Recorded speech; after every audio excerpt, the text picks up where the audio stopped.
Gather your friends, open the door, light up the fire. It's Christmas time again. Kids around playing snowball fights. What a magic atmosphere tonight. Ach, hallo.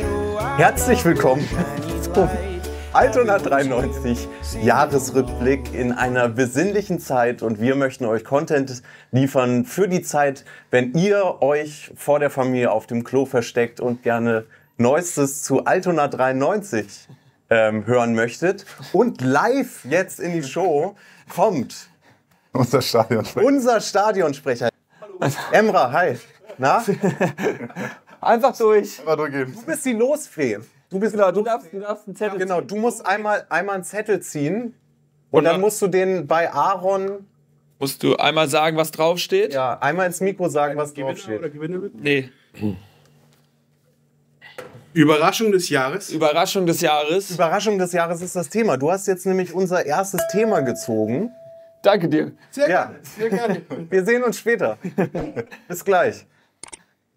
Genau, also wir sind offensichtlich jetzt beim Thema Überraschung des Jahres. Aaron, wir fangen einfach mit der Losfee an. Was war denn deine Überraschung des Jahres? Meine Überraschung des Jahres, Noah Gumpert. Also ich muss sagen, in der Hinrunde letzte Saison hat er schon ein paar Mal gespielt und hat auch dann gut mitgespielt. Aber was er in der Rückrunde gemacht hat, war eine super Leistungssteigerung.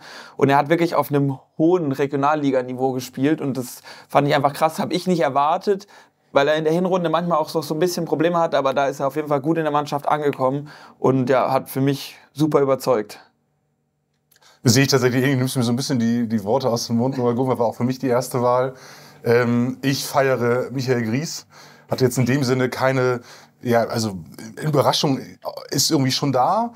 Aber einfach, weil ich so ein bisschen geguckt habe, okay, der Niendorf hat da nicht so viele Tore geschossen letzte Saison, aber bei uns trifft er einfach. Und macht im Sturm so viel Spaß, wenn er mit Kevin da zusammenspielt. Immer anspielbar, kannst du auch auf Außen und in der Mitte kannst du immer anspielen, um dieses alte Fußball-Metapher da mal rauszuholen. Also das ist so, finde ich, total überraschend, wie schnell der eingeschlagen ist. Ich hatte was ganz anderes, weil mich das einfach überrascht hat, dass... Andi jetzt für die letzten 2 Spiele, man muss dazu sagen, wir recorden gerade noch unter den Eindrücken des Ostdorf-Spiels, dass er Julian Quack jetzt aus dem Hut gezaubert hat, obwohl Bargmann ja gute Leistungen abgeliefert hat. Ich hatte ihn auch kurz gefragt, es gab da wohl so ein bisschen, der hatte wohl ein leichtes Zwicken beim ersten Mal, aber dass wir jetzt tatsächlich noch einen Torwartwechsel oder Kampf um die Position aufmachen, hat mich ein bisschen überrascht. Hat euch das auch überrascht? Ja, ich würde eher sagen, dass wenn so eine Positionsänderung zur Überraschung des Jahres taugt, dann war es doch irgendwie ein konstantes Jahr. Also sowohl in der Rückrunde Regionalliga, eben wie in den letzten Jahren Regionalliga mit einer relativ geringen Punkteausbeute, da war auch viel, was immer wieder kam. Und genauso haben wir jetzt eigentlich eine ziemlich stabile Oberliga-Hinrunde gespielt. Ich finde, wenn das die Überraschung des Jahres ist, gab es nicht so viele Überraschungen, oder? Also das ist mir so spontan eingefallen, weil mich das wirklich... ich würde jetzt nicht auf die Idee kommen, einen Torwart zu tauschen, aber... Ja.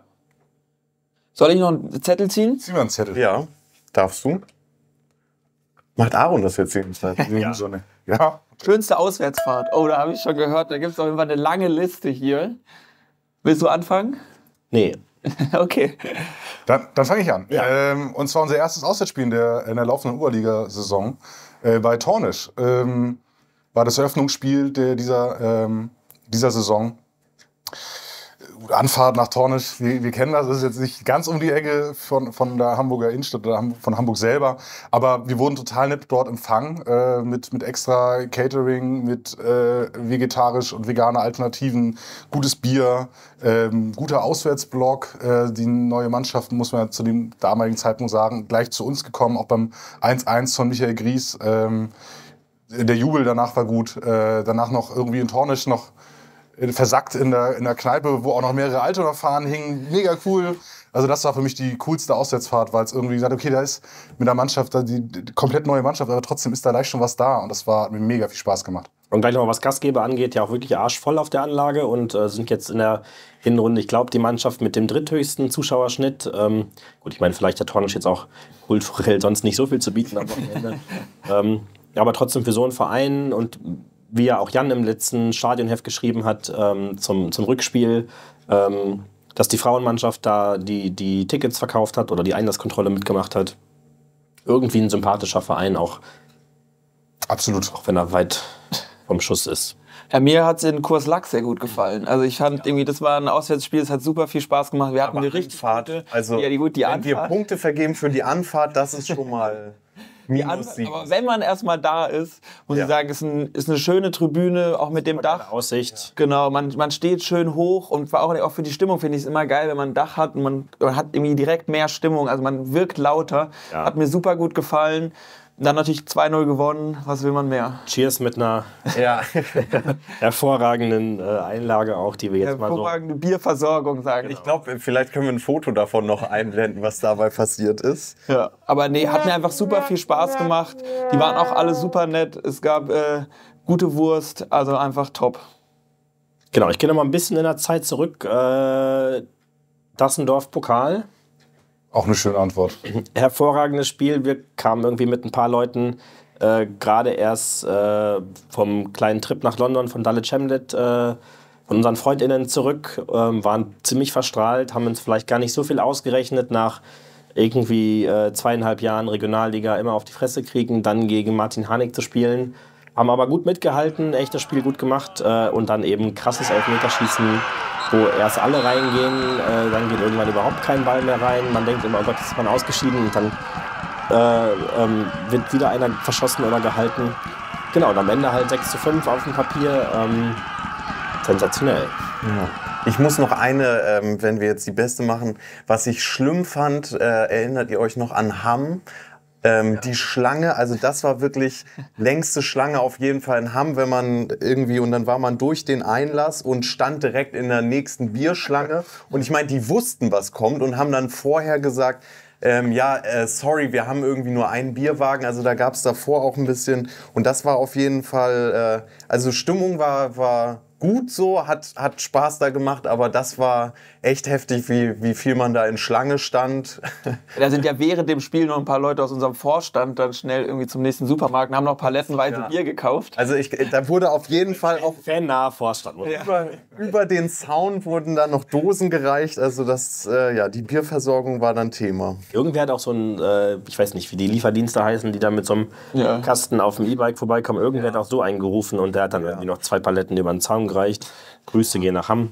Ja. Einnahmen, die man sich vielleicht auch anderweitig nochmal in Zukunft sichern kann, wenn man gegen Altona spielt. Ja. Und auch wenn es jetzt irgendwie eine sehr lame Antwort ist, aber gestern das Spiel gegen Ostdorf unfassbar. Also so wilde Szenen habe ich irgendwie seit dem Pokalsieg bei Vicky 2019 nicht mehr gesehen.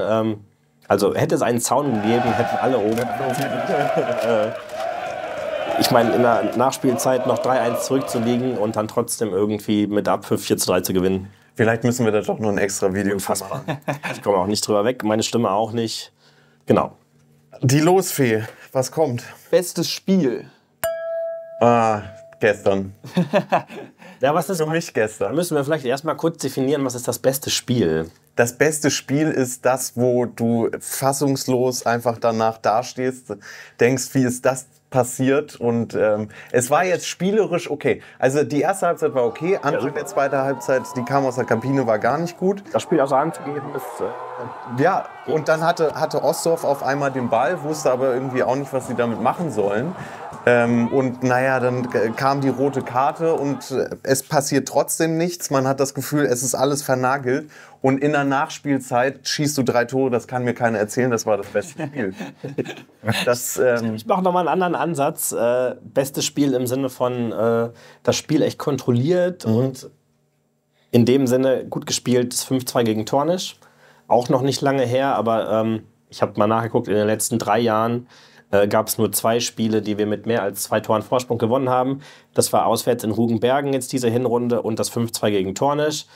Und beide Spiele waren so, wir sind wieder angekommen, da wo wir vielleicht auch momentan hingehören, in der leider nicht in der Regionalliga, in der Oberliga. Oberliga Nord, meinst du?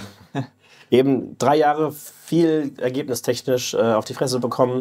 Und jetzt haben wir aber auch wieder die Fähigkeit, ein Spiel zu kontrollieren. Gegen Tornisch haben wir ja beide Gegentore auch noch nach individuellen Fehlern selber quasi uns ins Tor gelegt. Und das trotzdem souverän 5-2 zu gewinnen, ist für mich das beste Spiel des Jahres.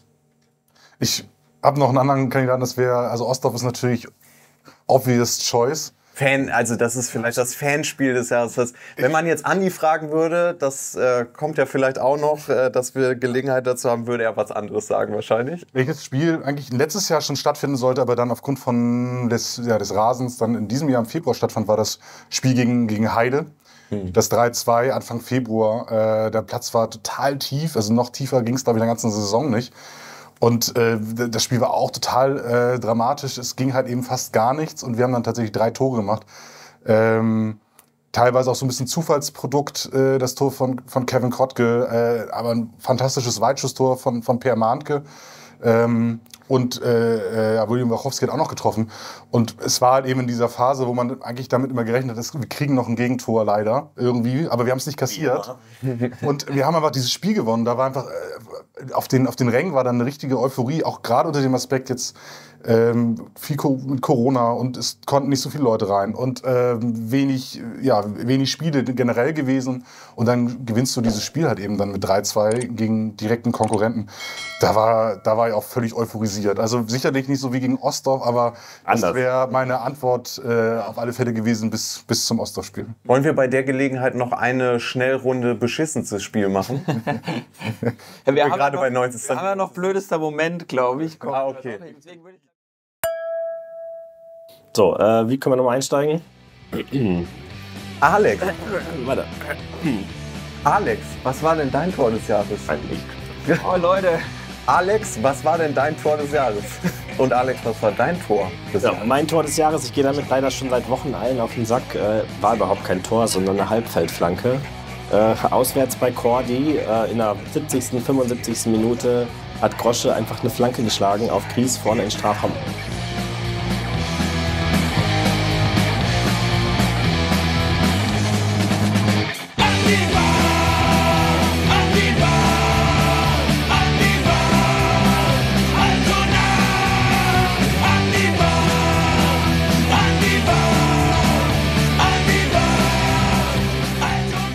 Sollen wir einmal zum Anfang anstoßen? Ja. Nein, Alter.